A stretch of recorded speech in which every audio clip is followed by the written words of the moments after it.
नमस्कार दर्शकों, स्वागत है चुनावी संग्राम में आपका। और हम हाजिर हैं चुनावी संग्राम की नई ताजा तरीन खबरों को लेकर। और सबसे बड़ी खबर ये आ रही है, आपको बता दें, आज सिलीगुड़ी में शाम के वक्त तक ऐसी सूचनाएं आ रही है, सूत्र बता रहे हैं कि एक बड़ी राजनीतिक हलचल हो सकती है और एक बड़ा उलटफेर आपको सिलीगुड़ी की राजनीति में देखने को मिल सकता है। ऐसे कयास पहले से ही लगाए जा रहे हैं और कुछ दिनों से ये चल भी रहा है। आप देख चुके हैं, जब से प्रार्थियों की घोषणा शुरू हुई है उसके बाद से ही राजनीतिक हलचलें जो है काफी तेज हो गई है और दल बदलने का भी जो कार्यक्रम है लोगों का वो भी काफी तेज हो गया है। और इसी सिलसिले में बता देते हैं कि आज शाम तक सिलीगुड़ी में एक बड़ा राजनीतिक उलटफेर हो सकता है, इसकी पूरी संभावना है और आपको शाम तक इंतजार करना पड़ेगा। लेकिन इसी बीच आपसे एक बात और बता देना चाहते हैं हम कि भारतीय जनता पार्टी ने अपनी एक सूची जारी की है। जैसा कि लोग समझ रहे थे कि 230-35 उम्मीदवारों की सूची भाजपा जारी करेगी, हालांकि ऐसा नहीं हुआ है। उन्होंने आज मात्र 27 उम्मीदवारों की सूची जरूर जारी की है और इसमें वो चौंकाने वाले नाम है जो आप सुनेंगे तो आश्चर्य करेंगे, क्योंकि कई सांसदों को भी, यहां तक कि केंद्रीय मंत्री को इस बार विधानसभा चुनाव लड़ने के लिए प्रार्थी भारतीय जनता पार्टी ने बनाया है। आपसे बता दें, हमारे पास तो सूची है, उसके अनुसार पहले सांसदों की बात कर लेते हैं, उसके बाद हम आएंगे सिलीगुड़ी की राजनीति पर। लेकिन फिलहाल जो हमारे पास जानकारी है उसके अनुसार आपसे बता दें, ये तीसरे चरण के लिए जो है 27 उम्मीदवारों की आज घोषणा अभी कुछ देर पहले ही भारतीय जनता पार्टी ने की है। तो बता दें, बाबुल सुप्रियो जो कि केंद्रीय मंत्री भी है, वो इस बार टालीगंज यानी कोलकाता के टालीगंज से भारतीय जनता पार्टी के विधानसभा के उम्मीदवार होंगे। तो ये एक चौंकाने वाला नाम है कि केंद्रीय मंत्री होते हुए भी वो विधानसभा का चुनाव लड़ेंगे पार्टी के निर्देश पर। और बात करें आपको सिंगूर से, तो सिंगूर से नाम आया है रविंद्रनाथ भट्टाचार्य का, जो सूची जारी हुई उसके अनुसार। और सबसे बात करें अगर हम आ जाते हैं, एक और सांसद है, चर्चित सांसद लॉकेट चटर्जी। लॉकेट चटर्जी भी इस बार चुनचुरा से विधानसभा चुनाव लड़ेंगी, यानी उन्हें आज प्रार्थी घोषित किया गया है। और यशदास गुप्ता जो कि एक्टर हैं, जो कि प्रसिद्ध एक्टर हैं, आप बोलचाल की भाषा में हीरो बोल सकते हैं, हीरो है, वो चंडीतला से चुनाव लड़ेंगे। और बात करें उत्तर बंगाल की, तो उत्तर बंगाल से भी दो नाम जो इस सूची में, हालांकि सब जो 27 लोगों की सूची है वो फिलहाल नहीं है, हम कुछ चुनिंदा लोग हैं जो चर्चित लोग हैं उनकी ही सूची हम आप तक पहुंचा रहे हैं, उनके नाम पहुंचा रहे हैं, आपको बताना चाह रहे हैं। और उत्तर बंगाल के लिए सबसे चौंकाने वाला नाम है जो कुछ बिहार के सांसद है निशित प्रमाणिक। निशित प्रमाणिक इस बार दिनहाटा विधानसभा से चुनाव लड़ेंगे। तो ये एक उत्तर बंगाल के लिए चौंकाने वाली खबर है कि सांसद, उत्तर बंगाल के चर्चित सांसद दिनहाटा से भारतीय जनता पार्टी के उम्मीदवार होंगे, दिनहाटा से वो विधानसभा का चुनाव लड़ेंगे।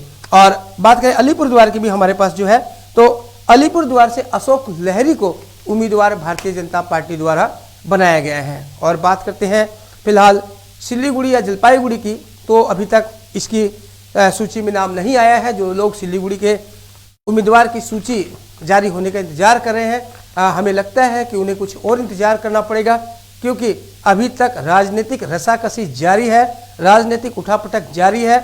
आज शाम में भी उम्मीद की जा रही है, शाम तक कुछ चौंकाने वाले से तथ्य आपके सामने आने वाले हैं, कुछ बड़ा राजनीतिक उलटफेर हो सकता है और भारतीय जनता पार्टी की इन पर निगाह होगी। और संभवतः ऐसी उम्मीद की जा रही है कि उसके बाद ही यहाँ से सिलीगुड़ी, जो कि उत्तर बंगाल का प्रमुख चर्चित केंद्र रहा है सिलीगुड़ी, और फूलबाड़ी डाबग्राम है, साथ ही माटीगढ़ नक्सलबाड़ी विधानसभा भी है, इन तीनों सीटों पर नजर बनी हुई है लोगों की कि यहाँ से कौन उम्मीदवार होते हैं। लेकिन देखने वाली बात होगी है। लेकिन अभी फिलहाल जैसे सूत्र बता रहे हैं, इंतजार करना पड़ेगा 2-4 दिनों का, इससे पहले शायद ही हो, क्योंकि आज भी इस बात की उम्मीद की जा रही थी कि 235 उम्मीदवारों की सूची भाजपा जारी करेगी, लेकिन आज केवल और केवल 27 उम्मीदवारों की सूची आज जारी की गई है।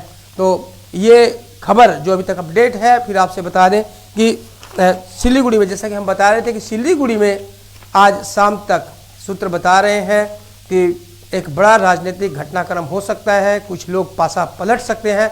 लेकिन इससे पहले आपसे ये भी बता दें कि आज सुबह ही खबरें आई थी कि टीएमसी के जो जिला महासचिव हैं और टीएमसी के जिला महासचिव सहित एक और ज्योत्सना अग्रवाल जो है और दीपक सील उन्होंने आज टीएमसी को छोड़ने की घोषणा की थी।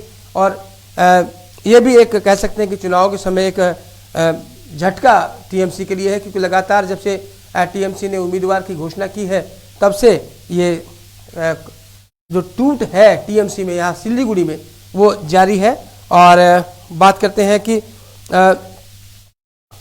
आज ऐसी सूचना आ रही थी कि 75 लोगों की सूची जारी हो सकती है भारतीय जनता पार्टी की तरफ से, लेकिन वो 75 लोगों की भी सूचना जारी नहीं हुई और आज केवल 27 उम्मीदवारों की सूची जारी की।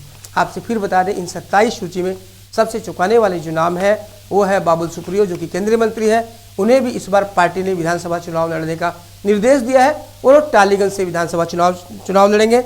और साथ ही लॉकेट चटर्जी जो कि सांसद है, उन्हें चुनचुरा से लड़ना है विधानसभा चुनाव। और उत्तर बंगाल के लिए चौंकाने वाला नाम है निशित प्रमाणिका, जिन्हें इस बार दीनहाटा विधानसभा से लड़ने का निर्देश दिया गया है, यानी कि पार्टी ने उन्हें उम्मीदवार बनाया है।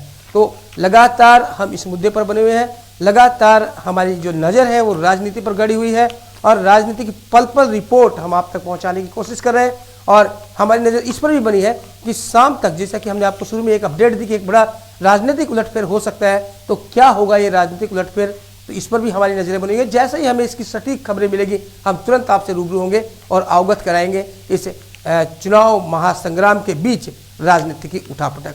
तो बने रहे खबर समय पर और देखते रहे खबर समय, हर समय खबर समय। धन्यवाद।